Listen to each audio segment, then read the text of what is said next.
समझ नहीं आ रहा अपने सैलरी इंक्रीमेंट का क्या करूं। बेटा इतना क्या सोच रहा है? अपने म्यूचुअल फंड्स के एसआईपी का टॉप अप करा ले। This is the right time. क्या? समझ में नहीं आया। बेटा इतना क्या सोच रहा है? अपने म्यूचुअल फंड्स का एसआईपी टॉपअप करा ले। This is the right time. अब समझा।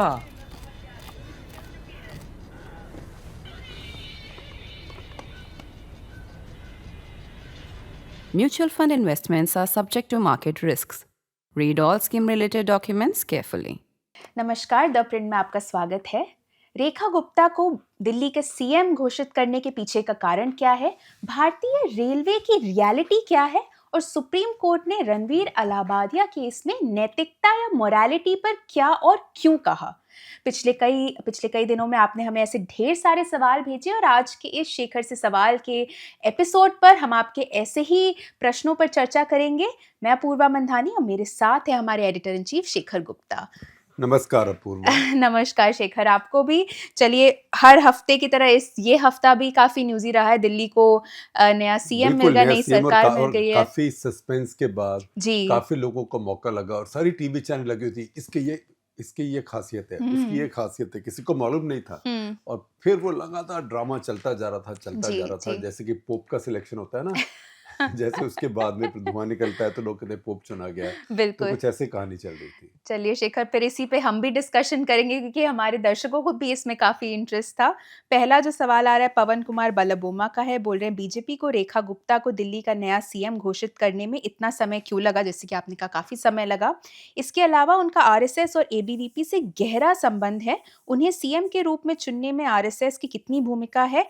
एक और सवाल पूछ रहे हैं, दिल्ली के सीएम के रूप में उन्हें किन मुद्दों का सामना करना पड़ सकता है? देखिए, आमतौर पे जो बीजेपी में नेता आगे जाते हैं, आमतौर पे, सब नहीं, आमतौर पे वो आरएसएस से आते हैं। जी। और अगर आप दिल्ली का रिकॉर्ड देखें तो दिल्ली में जो दिल्ली यूनिवर्सिटी स्टूडेंट्स यूनियन है उसमें जो चुने जाते हैं खास करके बीजेपी के नेता, कांग्रेस के भी जैसे अजय माकन, अलका लांबा, जी। तो कांग्रेस के भी होते हैं, लेकिन कांग्रेस के इतने नहीं। बीजेपी के 74-75 के डूसू के प्रेसिडेंट अरुण जेटली थे, तो देखिए कहाँ तक गए। जी। और उसके बाद बहुत लोग थे, विजय गोयल थे, वो भी मंत्री रहे हैं। तो ये भी डूसू की प्रेसिडेंट थी। तो वहाँ से ये एक बीजेपी के अंदर ये नेचुरल प्रोग्रेशन है। इतने दिन काम करके फिर वो कॉर्पोरेटर रही। और ये सच्चाई है कि पिछले 2 चुनाव में तो कोई बीजेपी का जीता है, एक चुनाव में 3, एक चुनाव में 8। तो इतने लोग उनके पास एक्स एमएलए थे भी नहीं। कुछ वजह ये भी है कि बीजेपी को समय लगा क्योंकि इसमें प्रधानमंत्री बाहर चले गए, तो वो विदेश भ्रमण था उसका, तो जब तक आए उसके बाद फिर हुआ। तो लेकिन ये काफ़ी दिल्ली में समझा जा रहा था कि रेखा गुप्ता ही बनेगी, क्योंकि देखिए एक बात याद करने की है कि ये बीजेपी नरेंद्र मोदी जब से चुने गए हैं 2014 से, और इसमें एक ट्विस्ट है, तो आप मुझे पकड़ेंगे लेकिन मैं आपको पहले बता देता हूँ एंटिसिपेटरी बेल लेके कि एक ट्विस्ट है कि जब से वो प्रधानमंत्री बने हैं, एक स्टेट में, एक राज्य में चुनाव जीतने के बाद बीजेपी ने किसी महिला को मुख्यमंत्री नहीं बनाया है। जी। उससे पहले वसुंधरा राजे थी, वो गई, उनको भी दोबारा नहीं मिला, तो बीजेपी ने किसी और को नहीं बनाया है। अब मुझे पता है, जब मैं कह रहा था ट्विस्ट है, आप मुझे एकदम पकड़ेंगे कि आनंदीबेन पटेल। आनंदीबेन पटेल तब बनी थी जब नरेंद्र मोदी प्रधानमंत्री बन गए, तो उन्होंने इस्तीफा दिया बतौर मुख्यमंत्री गुजरात के, और उनकी जगह आनंदीबेन पटेल को बनाया। वो चुनाव गुजरात का जीत के नहीं बनाया था, वो असेंबली के बीच में बनाया था, असेंबली के चलते हुए। जी। ये पहली बार है। इस समय बीजेपी के 14 मुख्यमंत्री हैं। रेखा गुप्ता दिल्ली में मुख्यमंत्री बनने के बाद बीजेपी की 14वीं मुख्यमंत्री होंगी सारे भारत में।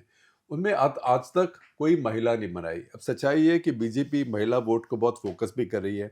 अगर आप देखें महाराष्ट्र में जितनी एग्जिट पोल्स आई हैं, समय समझ आया है कि महिलाएं इस बार बहुत ज़्यादा बाहर आई वोट देने के लिए। 6% उनका वोट बढ़ गया। जी। 6% ओवर बेस। जैसे मान लीजिए पहले 46% था, तो 52, इस तरह से 6% ऐसे नहीं, 6 परसेंटेज पॉइंट्स उनका बढ़ गया, जो बहुत फर्क पड़ा। और ये तब बढ़ा जबकि लाडकी बहना स्कीम चल रही थी। और वही एग्जिट पोल्स ने ये भी बताया कि महिलाओं ने इस समय बीजेपी को बहुत ज़्यादा वोट दिया। तो बीजेपी अभी महिलाओं के वोट को टारगेट कर रही है। वैसे भी बीजेपी को महिलाओं का वोट, नरेंद्र मोदी को महिलाओं का वोट बहुत मिलता है।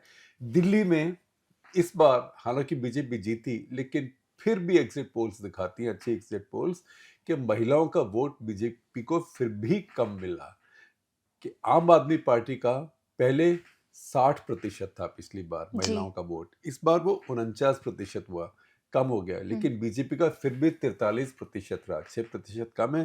कांग्रेस का मेरे ख्याल 5% वहां पे गया। तो बीजेपी को वो भी जरूरी है। और फिर एक ऐसी कास्ट जो ऐसा ना लगे कि कास्ट लीडर है, क्योंकि जैसे जाट है, प्रवेश वर्मा जाट है, करीब 7-8% दिल्ली में है। जैसे बनिया है, शायद वो भी ऐसे होंगे, शायद इससे कम होंगे। लेकिन बनिया कास्ट जो बीजेपी के साथ है वो ऑलमोस्ट एंटायरली जुड़ी हुई है शुरू से ही, जब से जनसंघ का समय था तब से। अगर मैं आपको एक कहानी बताता हूँ, और ये शेषाद्रीचारी जो हमारे लिए कॉलम भी लिखते हैं और ऑर्गेनाइजर अखबार के एडिटर थे, और बहुत सारा वो बीजेपी आरएसएस का सिस्टम से जुड़े हुए, उसको जानते भी हैं। उन्होंने मुझे बहुत गहरी बात एक बार बताई। उन्होंने कहा कि देखो, ये राहुल गांधी, सोनिया गांधी, ये कांग्रेस, ये हमेशा बीजेपी को हिंदू पार्टी करती है। ये बिल्कुल अक्लमंदी की बात नहीं है। उन्होंने कहा कि आप देखिए कि इंदिरा गांधी ने, जिनको राजनीति आती थी, कभी बीजेपी को या आरएसएस को या जनसंघ को हिंदू पार्टी कहा? कभी नहीं कहा। वो क्या कहती थी? वो उनको बनिया पार्टी कहती थी। अच्छा। क्योंकि बनिया हमेशा सपोर्टर्स थे, और बनिया पार्टी कहने से कोई आप एंटी हिंदू है नहीं। तो उनका कहना है कि इंदिरा गांधी अपने जो हिंदू है, वो तो भारत में बड़ा भारी बहुमत है, तो हिंदू को उस तरफ थोड़ा कर देंगी कि आप दूसरी पार्टी के साथ हो, या जो आपकी अपोजिशन पार्टी है उसको आप हिंदू थोड़ा गिफ्ट कर देंगे। तो बनिया का ये है कि बनिया लोग जो थोड़े से अपर क्रस्ट होते हैं, अपर कास्ट हैं, ट्रेडिंग में, मनी लेंडिंग में, तो हर गांव में 5 बनिए 8 बनिए ऐसे होते हैं। तो ज़्यादा कोई उनके लिए इतना ज़्यादा लव एंड सिंपैथी भी नहीं होता है। तो ये सोचना कि कोई कास्ट ग्रुप अपना बन जाएगा, जैसे जाटों का बन जाता है, गुजर का बन जाता है, अहीर का बन जाता है, दिल्ली में पंजाबियों का वर्चस्व पहले से रहा है, तो उसके अंदर ये एक अलग तरह का चुनाव किया बीजेपी ने। और बीजेपी का अगर आप रिकॉर्ड देखें तो उन्होंने सारे मुख्यमंत्री जो बनाए हैं वो ऐसे ही बनाए हैं। मैं आपसे अगर पूछूं, आप गूगल नहीं करना कि राजस्थान का मुख्यमंत्री कौन है, मध्य प्रदेश का कौन है, छत्तीसगढ़ का कौन है, गुजरात का कौन है, अभी त्रिपुरा का कौन है, तो आप, सच्ची बात है कि आप एक बार तो कंफ्यूज हो जाओगे। मुझे भी कोई पूछता है गुजरात का कौन है, पहले मेरे दिमाग में आता है विजय रूपानी, बदल गया भूपेंद्र पटेल। तो ये बीजेपी बिल्कुल अननोन लोगों को मुख्यमंत्री लाती है। जब योगी आदित्यनाथ भी लाए गए थे तब ये था कि पूर्वी उत्तर प्रदेश के गोरखपुर के एक नेता हैं, और वो इनको उसके एरिया के बाहर कोई बहुत जानता नहीं है, तो वो भी ऐसे रहेंगे। वो एक तरह से ग्रो कर गए इन हिज ओन राइट। तो लेकिन बीजेपी का जो फॉर्मूला है वो यही है, और ये साफ एस्टैब्लिश्ड है कि फॉर्मूला वही रहेगा। मनोहर लाल खट्टर भी हरियाणा में 2 टर्म पूरी करने वाले थे कि उनको हटा के नए नायब सिंह सैनी लाए गए, जिनको कोई खास जानता नहीं था। ये बीजेपी का फॉर्मूला है। जो इस बीजेपी को स्टडी करता है उसको 2 चीज़ें करनी चाहिए। एक तो एक चीज़ करनी चाहिए और एक चीज़ नहीं करनी चाहिए। एक चीज़ ये करनी चाहिए कि सोच के चलना चाहिए कि ऐसे पोजीशंस में बीजेपी जिसको लाएगी वो एक सरप्राइज होगा, अचंभा होगा। और दूसरी ये नहीं करना चाहिए कि कभी आपको गैस वर्क नहीं करना चाहिए कि बीजेपी किसको लाएगी, क्योंकि वो अगर किसी का नाम भी बहुत चल जाए ना तो उसकी गारंटी हो जाती है कि उसको नहीं बनाएगी। जी। शेखर, इन्होंने ये भी पूछा था कि दिल्ली के सीएम के रूप में उन्हें किन मुद्दों का सामना करना पड़ सकता देखिए, है? दिल्ली में बहुत समस्याएं हैं। दिल्ली को हमेशा हम बोलते थे पैम्पर्ड सिटी है, सारे देश की राजधानी है, सबके रिसोर्सेज यहाँ पे हैं। लेकिन पिछले 10-15 साल में दिल्ली का काफ़ी नुकसान भी हुआ है, क्योंकि एक तो आम आदमी पार्टी की बिल्कुल ही डिस्ट्रीब्यूटिव पॉलिसी थी कि पैसा लो। दिल्ली तो कैश सरप्लस थी दिल्ली में। तो जो देश की पर कैपिटा इनकम है, औसत आमदनी, दिल्ली में उसका 2.5 से 3 गुना है। तो दिल्ली में बहुत टैक्स भी जनरेट होता है। तो दिल्ली की सरकार के पास पैसा आता है, लेकिन अब उसको बांटते हैं, बिजली मुफ्त, पानी मुफ्त, इतना पैसा मुफ्त। तो इस सबके चक्कर में दिल्ली गवर्नमेंट के पास कुछ ऐसी स्थिति हो गई जैसे बाकी और स्टेट्स की, कि पैसा नहीं था। तो जैसे कि आप देखेंगे शीला दीक्षित जब गई तो जितनी बसें थी दिल्ली में, उससे करीब अब 1/3 के करीब हो गई है। अगर आप दिल्ली की सड़क पे ड्राइव भी करेंगे तो आप देखेंगे कि पहले इतनी बसेस नज़र आती थी, अब नहीं है। तो ये बहुत चीज़ें करने की हैं। गड्ढे हो गए सड़कों पे जो जी। पहले दिल्ली में कभी नहीं होते थे। लोग कहते थे बम्बई में गड्ढे होते हैं, अब दिल्ली में भी गड्ढे हो गए कि हम क्यों बम्बई से पीछे रहे। इतनी बड़ी-बड़ी कूड़े की ढेर है। कूड़े के जो यहाँ पे पहाड़ बने हैं, दिल्ली तो लो राइज सिटी है, यहाँ तो हाई राइज बिल्डिंग ही नहीं है। तो लेकिन एक आधी हाई राइज बन भी गई 10 फ्लोर का, कोई ग्रेटर कैलाश में या कोई पश्चिमी दिल्ली में कोई अपार्टमेंट बिल्डिंग बन गई, कुतुब मीनार है। जी। लेकिन सबसे ऊंची कंस्ट्रक्शन दिल्ली में क्या है जो कंस्ट्रक्शन नहीं है, वो ये कूड़े के पहाड़ है।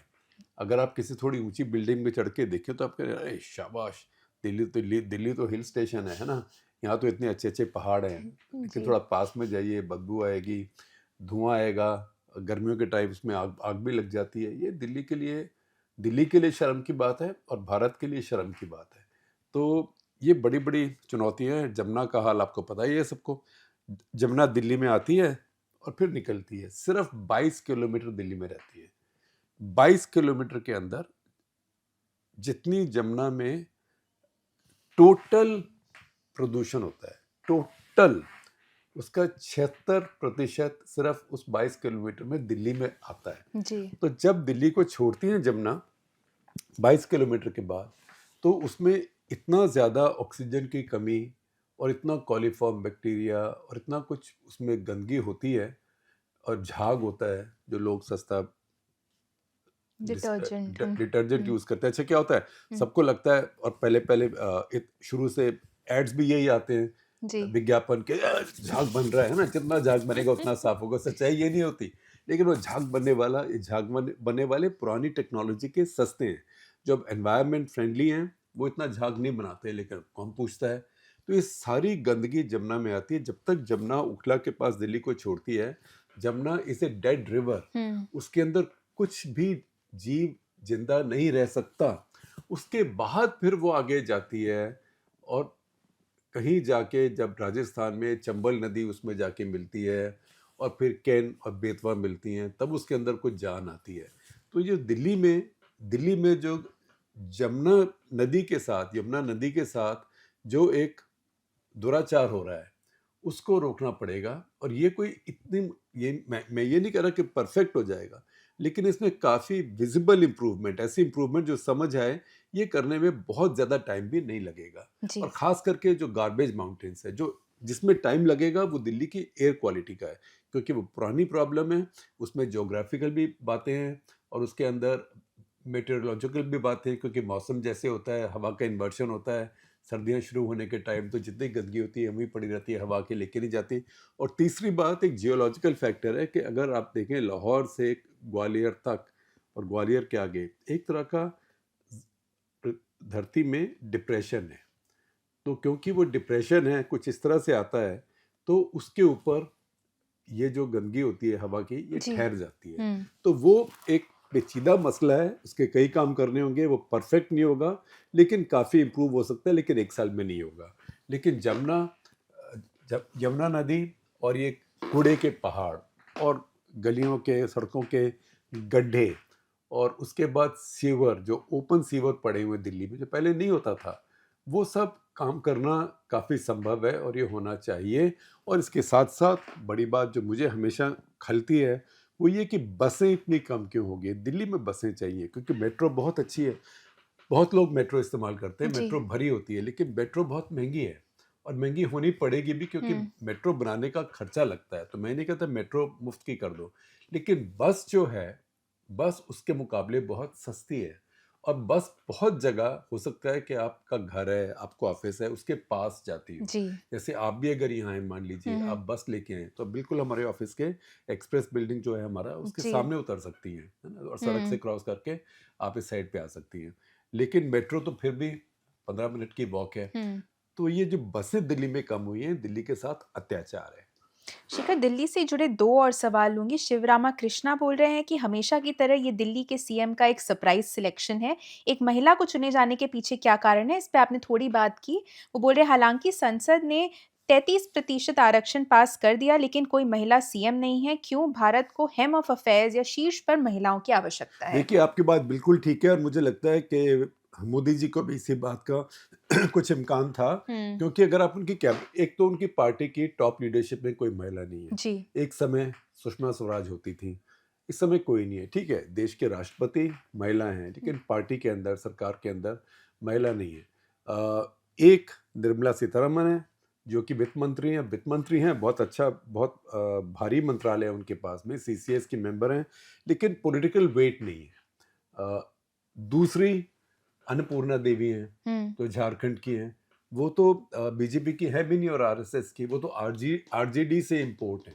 तो बीजेपी के पास सीनियर और विजिबल महिला नेताएं नहीं हैं जी। वो एक बीजेपी की समस्या है। तो कुछ हद तक उसको यहाँ पे अभी एड्रेस किया गया है। शेखर, चूंकि आपने बीजेपी के सीएम्स की इतनी बात की, एक और सवाल हमें आया हुआ है कार्तिक पराशर से। वो बोल रहे हैं, क्या आने वाले एक दशक में बीजेपी को मजबूत क्षेत्रीय नेता की कमी खलेगी?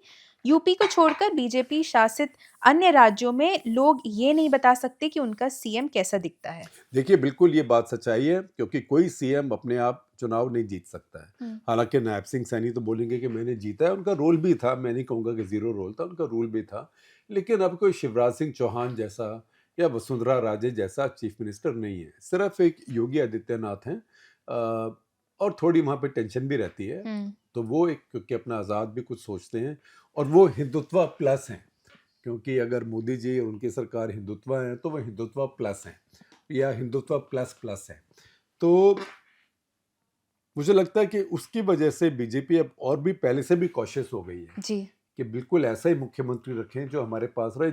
चुनाव तो हमने ही जिताना है, क्योंकि चुनाव तो अल्टीमेटली मोदी जी के नाम पे ही सब लोग जीतते हैं। तो मोदी जी के नाम पे और अमित शाह की जो एक इलेक्शन मशीन चलाने की बात है, और यह इलेक्शन इंजीनियरिंग, अगर आप देखें हरियाणा में बीजेपी कैसे जीती, ये इलेक्शन इंजीनियरिंग से जीती। ये कभी जीतने वाली नहीं थी, लेकिन वो स्ट्रेटजी के साथ, कितने इंडिपेंडेंट कहाँ खड़े होंगे, मायावती की सीटें, मिलना तो कुछ था नहीं, लेकिन अगर वो थोड़ी भी वोट लेती है तो जहाँ तक कि कांग्रेस की ज़्यादा लेगी।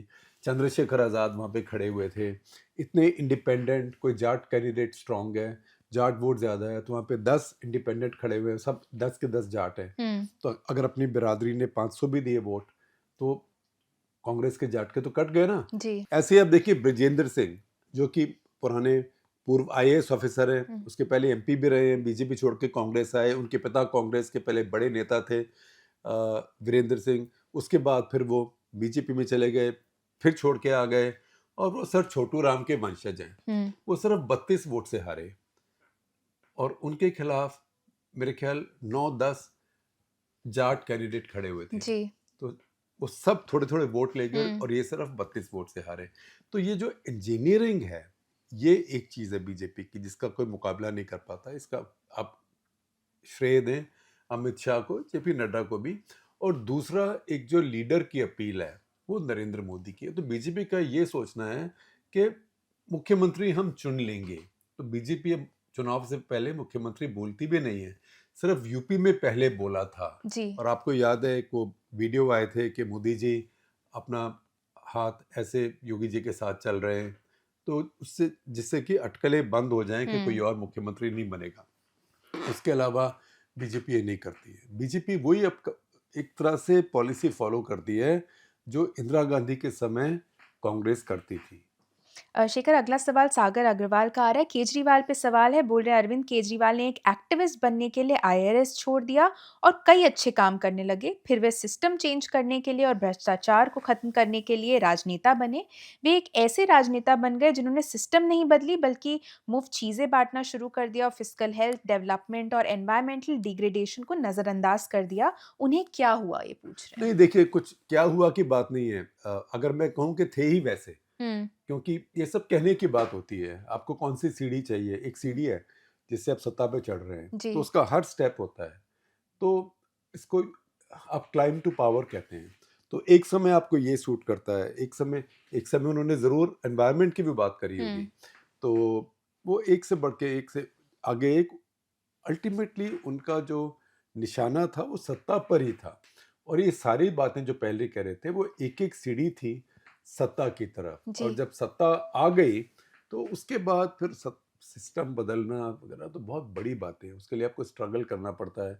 उसके लिए आप एक म्यूनिसिपल साइज एक गवर्नमेंट नहीं चला सकते, और चला रहे हैं तो आप इतनी अच्छी चला के दिखाएं कि सारे देश के लिए एक मॉडल बन जाए, लेकिन वो नहीं कर पाए। और ये भी है कि उनकी बहुत हॉस्टिलिटी रही बीजेपी की केंद्र सरकार के साथ, और शुरू में शायद इतनी कम नहीं थी, बाद में वो बहुत ज़्यादा बढ़ गई, तो काम करना उनके लिए असंभव भी हो गया।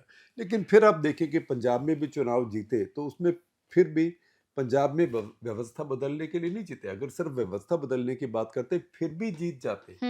वहाँ भी मुफ्त बिजली, मुफ्त पानी तो है ही पंजाब में, बदकिस्मती से, क्योंकि पंजाब की बदकिस्मती है, हर साल वहाँ पे पानी का लेवल नीचे जा रहा है। जी। तो क्योंकि पैडी बिना ज़रूरत की इतनी उगाई जा रही है। लेकिन उसके बाद महिलाओं को 1000 रुपए, सच्चाई है कि अभी तक नहीं दे पाए हैं 3 साल से ऊपर हो गए। तो दिल्ली चुनाव में भी यही हुआ, उन्होंने कहा महिलाओं को इतने देंगे, तो बीजेपी वालों ने बोला अरे 3 साल से, बीजेपी वाले क्यों, कांग्रेस वालों ने बोला जी। 3 साल हो गए आपने पंजाब में नहीं दिए, तो इतने 1000 करोड़, तो आपके 32,000 36,000 करोड़ तो आपके पंजाब की महिलाओं को उधार हो गए हैं, कहाँ से लाओगे? जी। तो वो क्रेडिबिलिटी भी खराब हो गई। लेकिन ये लगा कि इससे बड़े आराम से, और उसके पीछे इमेज ये कि हम ईमानदार हैं और हम अंडरडॉग हैं। हम सत्ता में आ गए लेकिन हम अंडरडॉग हैं, बीजेपी हमें तंग कर रही है। उसी में एक बार फिर सेकंड टर्न भी दिल्ली में जीत गए, लेकिन फिर भी मुझे लगता नहीं कि कोई ठीक सबक सीखा या बहुत आगे की दूर की सोची। कई बार ऐसे होता है कि कोई क्रिकेट खेल रहे हो, कोई बैटर के 2 या 3 छक्के लग जाएं, फिर सोचता है तो मेरे छक्के लगते ही रहेंगे, तो मैं वही शॉट खेलता हूँ हर बॉल के ऊपर। जी। पर ऐसे नहीं होता, जो बॉलर होता है वो भी, उसको भी पता है किस बॉल पे छक्का लगा था। और उसके अलावा फील्डर भी होते हैं जो हमारे यहाँ जनता है, तो इस सब चीज़ से फर्क पड़ता है। आपकी पॉलिटिक्स को इवॉल्व करना चाहिए, आपकी पॉलिटिक्स को बदल के, रोज आपकी पॉलिटिक्स वही नहीं रह सकती है। जी। वो उन्होंने नहीं किया, उनकी पॉलिटिक्स एक टाइप होके रह गई। टाइप यही हो गई, तुम मुझे वोट दो मैं तुमको ये दूंगा, बस। शेखर, अगला सवाल संचित सुमन का आ रहा है। वो बोल रहे हैं, शेखर जी और अपूर्वा नमस्ते। आपको भी नमस्ते।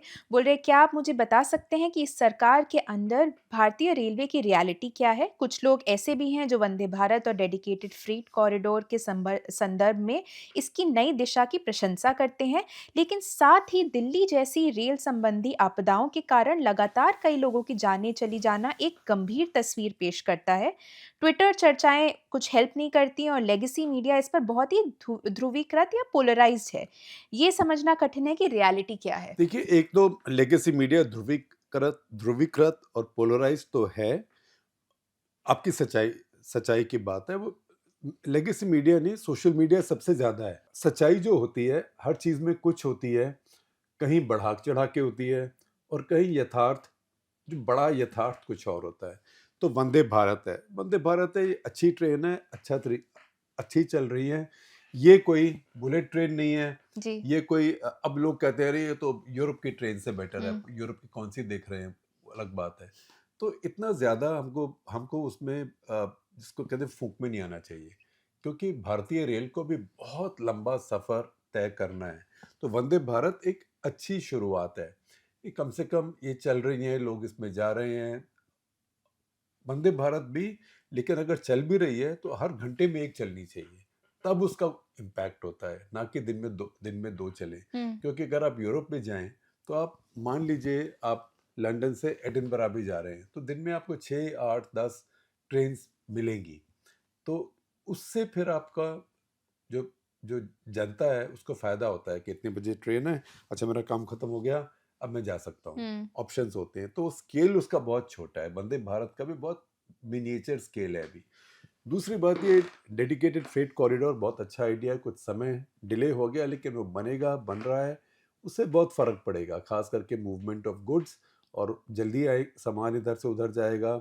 जो एक होल्डिंग कॉस्ट होती है वो कम होगी, डैमेज कम होगा, ये सब अच्छे आइडिया हैं। लेकिन सबसे बड़ी समस्या जो रेलवे की हैं वो गहरी समस्याएं हैं। गहरी समस्याएं कि ट्रैक कम है। जी। अगर जो आपके बहुत बिजी रूट्स हैं वहाँ पे इतना ट्रैक ही नहीं है कि आप उसमें इतना ज़्यादा रेल भेज सकें, चाहे वो फ्रेट हो चाहे वो पैसेंजर ट्रेन हो। तो जो track laying, fresh track laying, track upgradation, अब हमारे यहाँ पे आप 200 किलोमीटर की ट्रेन क्यों नहीं चला सकते, 200-250, बिकॉज बहुत जगह ट्रैक उसके लिए तैयार नहीं है, इसीलिए बुलेट ट्रेन के लिए बिल्कुल एक अलग बन रहा है वो।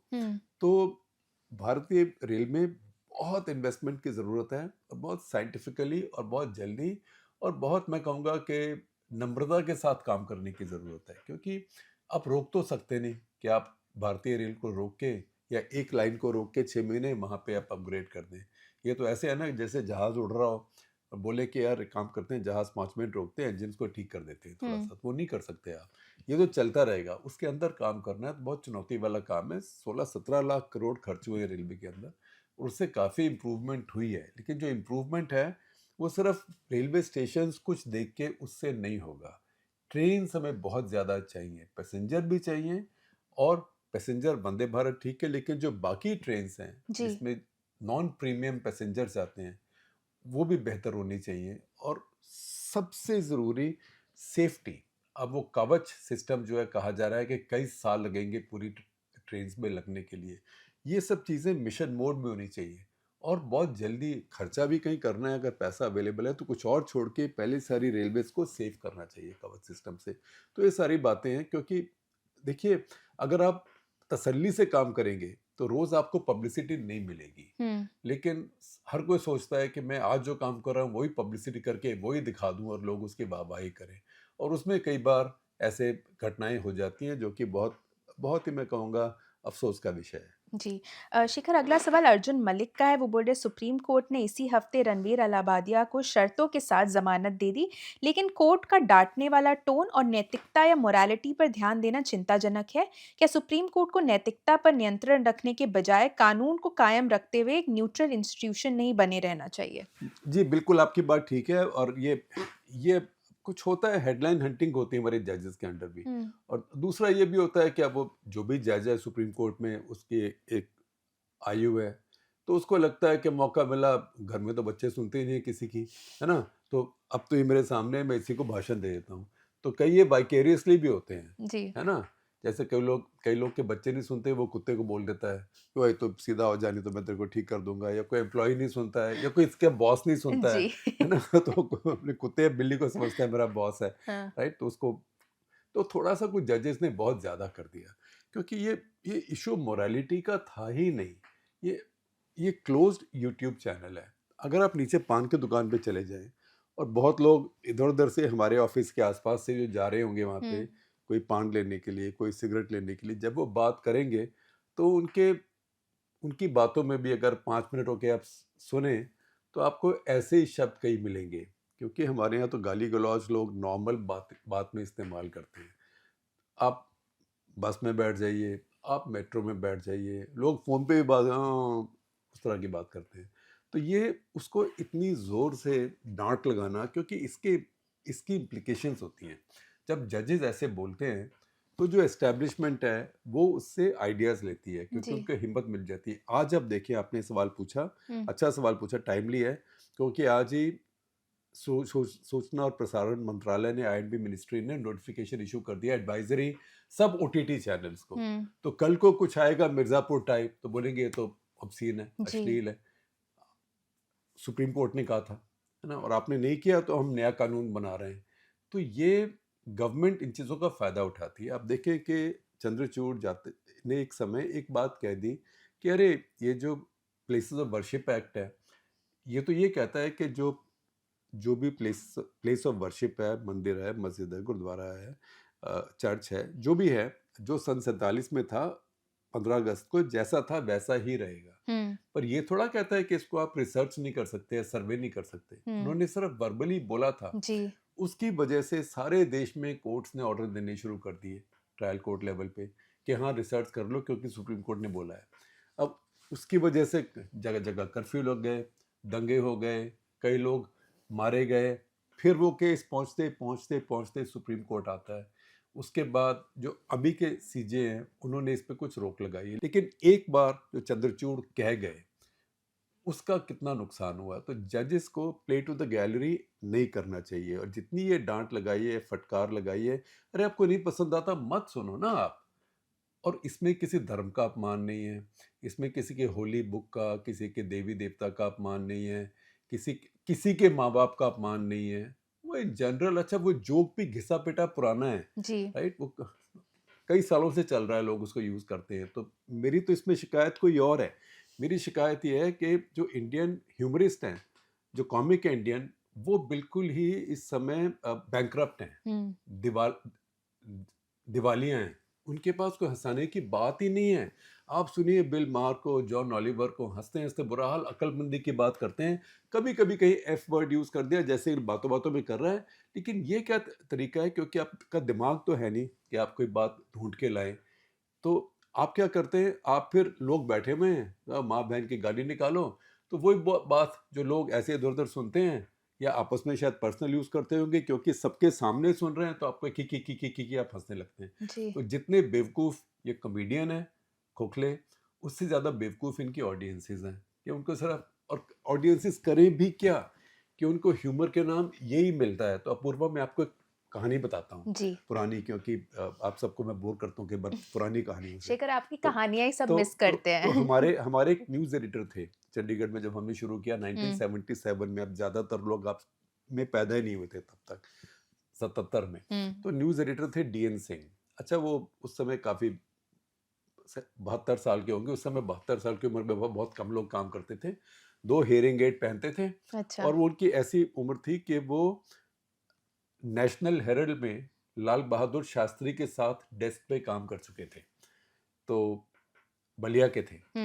तो हमारे एक मैनेजर थे, तो हमारे यहाँ एक डायरी कॉलम था, उसमें थोड़ा हंसी मजाक, शहर में क्या हो रहा है, ऐसे लोग आइटम देते थे। जैसे हमारे यहाँ भी प्री ट्रूथ जी। होता है, जिसमें पार्टली गॉसिप, पार्टली खबर, छोटी बात।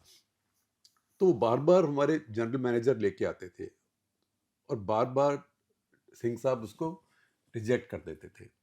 तो एक दिन, अब जो तो जनरल मैनेजर थे, और उन्होंने कैम्ब्रिज से PhD किया हुआ था जर्नलिज्म में, तो उन्होंने कहा कि मैं आपके लिए इतने आइटम लाता हूँ, आप छापते क्यों नहीं? तो बोले कुछ है नहीं। बोले क्यों? उसमें ह्यूमर नहीं है? नहीं, ह्यूमर है, पर ह्यूमर से नहीं। उसमें सटायर नहीं है? बोले वो भी होगा, पर वो नहीं। बोले फिर क्या कमी है इसमें? तो कहा इसके अंदर आयरनी नहीं है।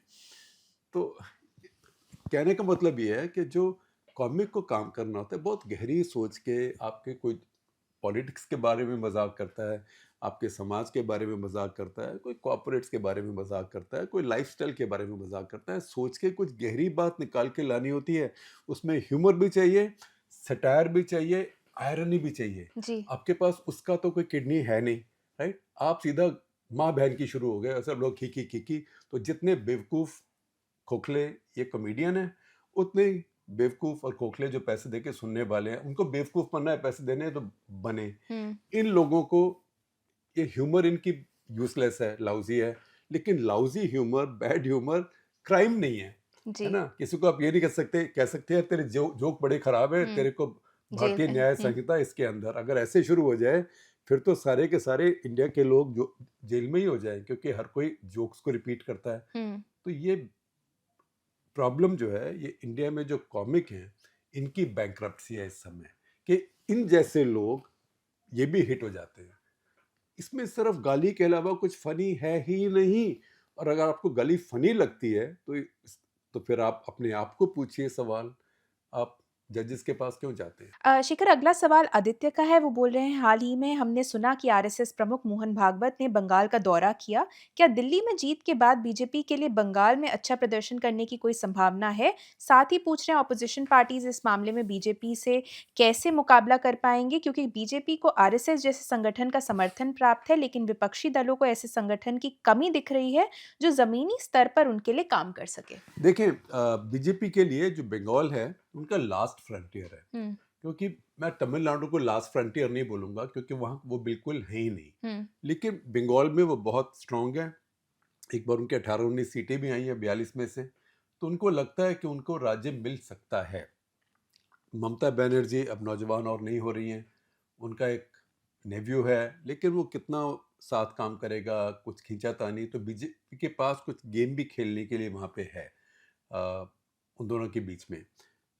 लेकिन ममता बनर्जी का स्ट्रक्चर ग्राउंड पे बहुत स्ट्रांग है। दूसरी बात, मुस्लिम 30-32% वोट है उनके साथ है, और महिलाएं बहुत उनके साथ हैं।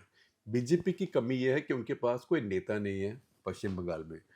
लेकिन ममता बनर्जी अब इतनी एंटी इनकम्बेंसी होगी जाएंगी तो एक वल्नरेबिलिटी होगी उनकी, और उनको ये देखना होगा कि उनके खिलाफ कौन है। तो जैसे रोल कांग्रेस पार्टी ने दिल्ली में किया, कांग्रेस पार्टी ने 13 सीटें एक तरह से हरवाई। अगर आप सीधा अरिथमेटिक A+B = C कर दीजिए, जी। राइट, और A+B = V मीन्स विक्ट्री, हाँ वो कर दीजिए, तो 13 सीटें हरवाई दिल्ली में, इंक्लूडिंग जो बड़े बड़े दिग्गज लोगों की सीटें, सिसोदिया, केजरीवाल वगैरह, ये सारी सीटें। तो पश्चिम बंगाल में क्योंकि कांग्रेस का बहुत जबरदस्त प्यार है, आपको याद है ना शोले की याद, वो बहुत याराना है ना, तो कांग्रेस का बहुत याराना है लेफ्ट के साथ। अब लेफ्ट उसके लिए क्या लाती है मुझे पता नहीं, कांग्रेस पार्टी कई तो बिल्कुल समझ नहीं आती। हरियाणा में आपने अगर आम आदमी पार्टी को 5 सीटें दे दी होती तो कुछ नहीं होता, तो कम से कम केजरीवाल जाके 90 सीटों में कैंपेन करता आपके लिए। उसको कैंपेन करना आता है, उसको कैंपेन करना राहुल गांधी से बेहतर आता है, और वो करता जाके, पर वो आपने नहीं किया। लेकिन आपने एक सीट, किसी को बोलो तो यकीन नहीं होगा, एक सीट सीपीएम को दे दी हरियाणा में, वो भी भिवानी में। मैंने तो कभी सोचा नहीं था कि हरियाणा में कोई सीपीएम का जीत सकता है। तो मेरे कल जमानत जब्त हुई होगी उसकी, लेकिन वो उसको लेफ्ट के साथ प्यार है बहुत, कांग्रेस पार्टी की फेटल अट्रैक्शन है। तो उसकी वजह से पश्चिम बंगाल में कांग्रेस और लेफ्ट का अलायंस है। अगर आप इंडिया ब्लॉक की बात करें तो इंडिया ब्लॉक में सबसे बड़ा जो फॉल्ट लाइन है वो कांग्रेस और लेफ्ट का अलायंस है, और उसकी कोई सेंस बनती ही नहीं है, क्योंकि पश्चिम बंगाल में एक पार्टी है जो बीजेपी को हराती रहती है। अगर इंडिया ब्लॉक का बेसिक मकसद ये है कि बीजेपी को हराना है, तो एक ऐसा नेता जो बीजेपी को कंसिस्टेंटली हराता है एक बहुत बड़े राज्य में, जिसमें हिम्मत भी है, उसको पीट दो, मार दो, वो डरती भी नहीं है, उसकी मदद करने के बजाय उसके खिलाफ कांग्रेस खड़ी है। क्यों खड़ी है? क्योंकि लेफ्ट वहाँ खड़ी है। लेफ्ट को वो अपना शुरू से दुश्मन मानती है, क्योंकि लेफ्ट को हरा के आई है। तो अगर लेफ्ट और कांग्रेस साथ हैं तो वो कांग्रेस को अपने साथ नहीं लेगी, लेफ्ट को नहीं लाएगी। और लेफ्ट के चक्कर में दोनों, और लेफ्ट और कांग्रेस पार्टी का पश्चिम बंगाल में सुसाइड पैक्ट है। अच्छा, सुसाइड पैक्ट में अगर आप दोनों खुद ही मर जाएं, जैसे वो एक दूसरे के लिए में टाइप कुछ है, तो वो भी नहीं करते, वो तीसरे को भी साथ लेकर मरना चाहते हैं, ममता बनर्जी को। और वही बीजेपी को उम्मीद रहेगी कि ये इंडिया अलायंस वहाँ पे टूटा रहे और ये दोनों जोकर वहाँ पे खड़े रहें, और 2-4% वोट उससे ऊपर आते भी नहीं उनके। अगर 2-4% भी आ गए तो हो सकता है कि क्लोज इलेक्शन हो, उसमें ये हमें जिता दें। तो ये एक चीज़ है जो कांग्रेस पार्टी को अब देखनी होगी। अब कांग्रेस पार्टी ये सोचती रहे कि नहीं, हम अपने खड़े करेंगे क्योंकि एक दिन हम बंगाल में जिंदा हो जाएंगे। तो देखिए, रिवाइवल एक अलग चीज़ होती है, लेकिन रिवाइव तो आप तभी होंगे ना जब अभी आप सरवाइव करेंगे। जी। कोई इंसान हो, हार्ट अटैक हो जाए, कुछ भी बड़ी भयंकर बात हो जाए, मरने वाला हो, तो पहले उसको क्या चाहिए? पहले उसको ऑक्सीजन चाहिए, फिर उसको स्टेरॉइड चाहिए, या उसको गोली लगी है तो मॉर्फिन चाहिए, एक्सीडेंट हो गया तो जो भी पेन, ट्रॉमा को रोकने के लिए ऑक्सीजन, स्टेरॉइड, फिर एंटीबायोटिक, फिर थोड़े दिन में उसकी जान बचती है। जब जान बचती है फिर कन्वालेसेंस शुरू होता है, उसके बाद आप कसरत शुरू करते हैं, उसके बाद आप खाना पीना ठीक करते हैं, फिर अपने आप को आप स्ट्रॉन्ग करते हैं। लेकिन आपका ये एक फैंटेसी है कि मैं मर जाऊंगा, लेकिन मैं अभी अक्लमंदी की बात नहीं करूंगा। जो अक्लमंदी की बात अभी ऑपोजिशन पार्टीज की है वो सर्वाइवल है। और ऐसे राज्य जहां पे एक अपोजिशन की पार्टी, इंडिया ब्लॉक की पार्टी, वो भी खास करके जो इस स्थिति में है कि वो बीजेपी का मुकाबला कर सकती है, वहां पे सबको उसके पीछे खड़ा होना चाहिए जी। ना कि उसके सामने। तो ये बीजेपी की उम्मीद है कि फिर से ये कांग्रेस पार्टी की फेटल अट्रैक्शन है लेफ्ट के लिए, क्योंकि कांग्रेस पार्टी अब अपनी बेसिक जो आइडियोलॉजी थी उसको भूल गई है। और कांग्रेस पार्टी ने एक ये सोचना शुरू कर दिया है कि हम लेफ्ट पार्टी हैं। आप लेफ्ट पार्टी नहीं है। अगर वो कहते भी हैं तो कोई कन्विंस्ड भी नहीं होगा कि वो लेफ्ट पार्टी है। और भारत में लेफ्ट की हिस्ट्री है, कभी बाद में इस पर एक नेशनल इंटरेस्ट भी लिखूंगा। भारत में लेफ्ट का इतिहास ये है कि उनको जो भी इस्टेब्लिशमेंट होती है उसकी कोट टेल्स के बिना उनका गुजारा नहीं है। इसलिए 1969 ऑनवर्ड्स भारत के जो लेफ्ट पार्टीज थी, सीपीआई से शुरू करके, इन्होंने कांग्रेस पार्टी के कोट टेल्स पकड़ ली।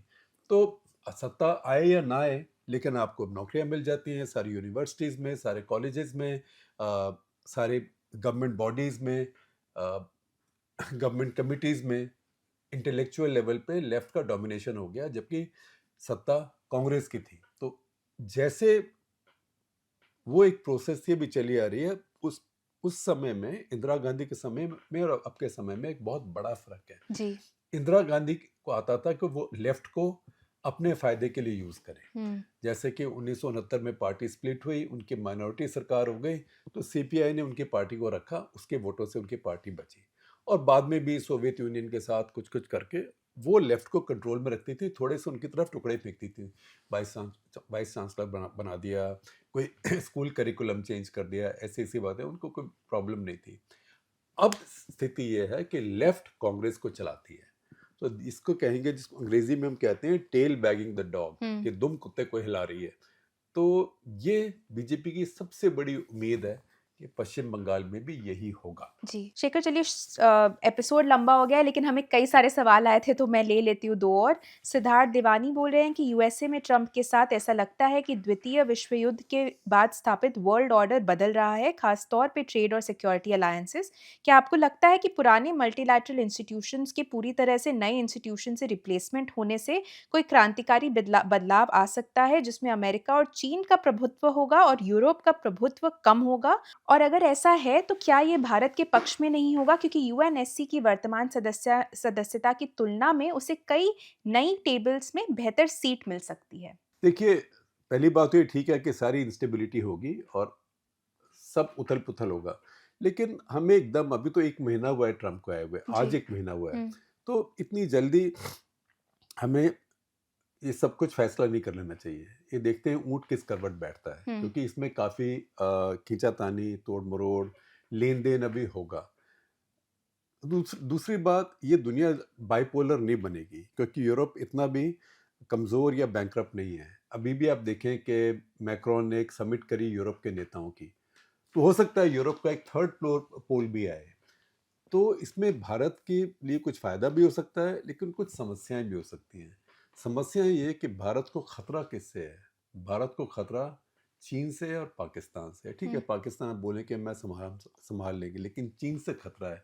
वहाँ पे आप थोड़ा सा, आपको हिम्मत रहती है, क्योंकि आपका अमेरिका के साथ अलायंस है, क्वाड है, कि कल को कुछ मदद मिलेगी। लेकिन ट्रम्प कल को बोल दे, यार तुम आपस में झगड़ रहे हो, मैं तुम्हारे अंदर आके बिचौलिया बन जाता हूँ।